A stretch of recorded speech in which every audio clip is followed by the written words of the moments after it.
Halo semuanya, bertemu lagi dengan Pak Ahmad di channel ini.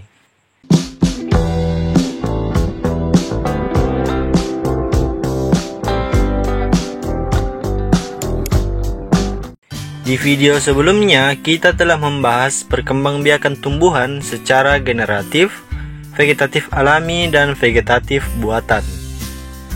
Dan di video kali ini, kita akan membahas perkembangbiakan hewan secara generatif atau secara kawin, dan perkembangbiakan hewan secara vegetatif atau secara tidak kawin.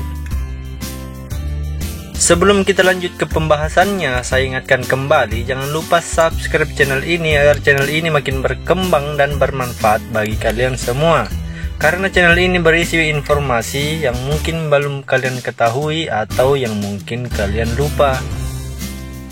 Jika sudah klik subscribe, mari kita mulai pembahasannya. Yang pertama adalah secara generatif atau secara kawin. Perkembangbiakan pada hewan secara kawin diawali dengan pembuahan. Pembuahan terjadi jika sel kelamin betina atau sel telur dan sel kelamin jantan atau spermatozoid bertemu dan bersatu. Hasil pembuahan ini disebut zigot. Zigot akan menjadi janin dan janin ini akan menjadi individu baru. Perkembangbiakan generatif hewan dapat dibagi menjadi tiga. Yang pertama yaitu ovipar atau bertelur. Tentunya kalian tidak asing lagi dengan kata telur. Salah satu hewan penghasil telur adalah ayam. Ayam ini termasuk dalam golongan hewan yang berkembang biak dengan ovipar. Selain ayam, burung, bebek, dan penyu juga termasuk dalam golongan ini, serta beberapa jenis ular seperti kobra. Hewan bertelur memiliki ciri-ciri sebagai berikut. Yang pertama, tidak mempunyai daun telinga. Yang kedua, tidak mengalami masa mengandung. Dan yang ketiga, tidak memiliki kelenjar susu. Dan yang keempat, mengerami telurnya.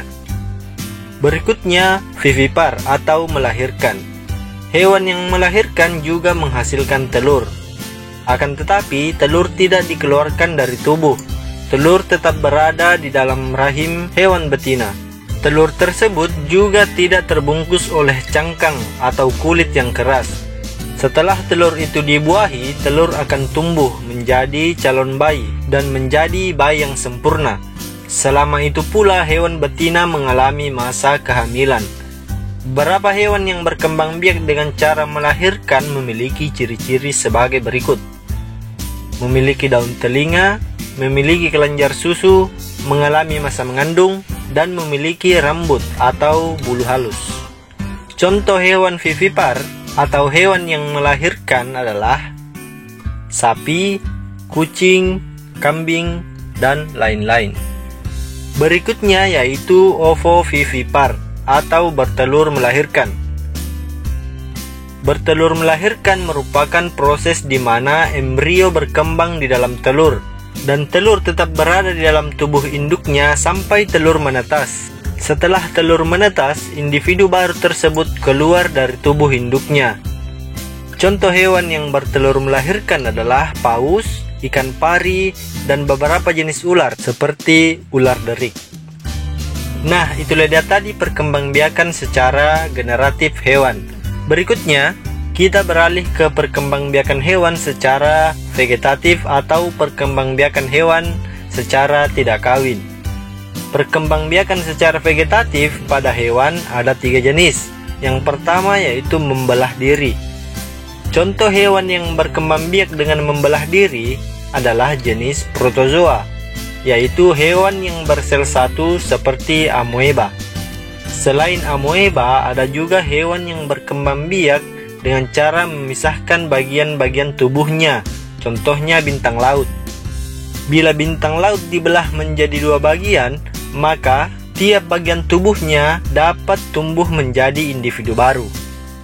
Dan yang kedua adalah tunas.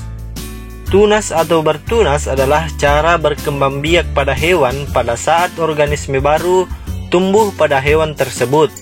Tunas baru akan melekat sepanjang pertumbuhannya hingga menjadi organisme baru. Perkembangbiakan dengan cara pembentukan tunas antara lain terjadi pada hydra. Hydra merupakan hewan yang tidak bertulang belakang. Hydra hidup pada air tawar. Pada tubuh Hydra dewasa akan muncul tonjolan. Tonjolan tersebut akan terus tumbuh dan membesar. Kemudian akan membentuk mulut dan lengan atau tentakel. Tunas yang belum dewasa ini mendapatkan makanan dari tubuh induknya. Ketika sudah cukup besar, tunas itu akan terlepas dari tubuh induknya. Tunas yang terlepas akan tumbuh dan berkembang menjadi individu baru. Berikutnya yang ketiga yaitu fragmentasi. Fragmentasi merupakan perkembangbiakan yang akan dilakukan oleh sekelompok hewan tingkat rendah dengan memotong bagian tubuh tertentu untuk menghasilkan individu baru. Contohnya adalah cacing pipih. Jika tubuh cacing pipih dipotong, maka potongan tersebut akan tumbuh menjadi individu baru. Nah, itulah dia tadi perkembangbiakan hewan secara generatif dan secara vegetatif, atau secara kawin dan secara tidak kawin. Sebelum kita mengakhiri videonya, jangan lupa klik subscribe agar channel ini makin berkembang dan memberi kalian informasi yang mungkin belum kalian ketahui atau yang mungkin kalian lupa. Dan sampailah kita di penghujung video, saya tutup video ini dengan ucapan terima kasih.